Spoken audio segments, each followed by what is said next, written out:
My greetings, welcome back again. Today's mini grammar tutorial is about the exercises and very specifically on the present simple. There will be other grammar tutorials coming after this on the past simple, the present continuous and all the tenses. And then we're going to have one final exercise on all the tenses together. So now let's start first by the exercises on the present simple. Now what I have done in here is that I have given you a summary of all the things that we have taken earlier in past tutorials.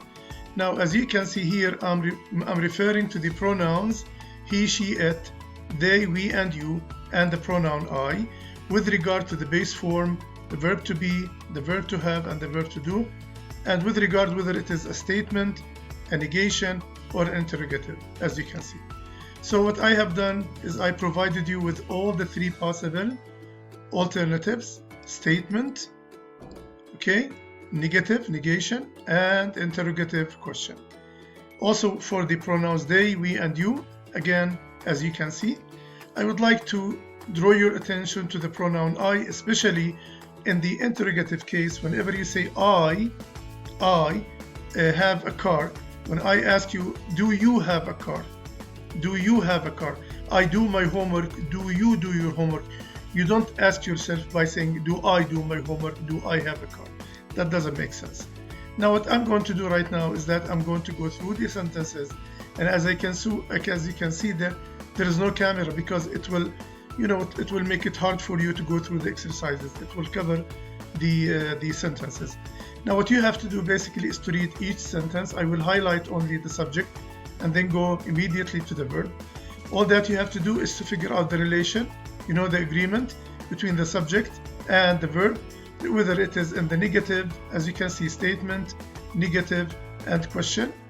And for all the exercises here, I'm dealing with the verb to do, the verb to have, the verb to be in all three types of sentences: statements, negation, and interrogative. So let's start, and I'll stop talking right now. Thank you very much. Enjoy the music. They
Okay, this was our last exercise. Thank you for being with me today. Hope to see you in another tutorial very soon. Thank you very much.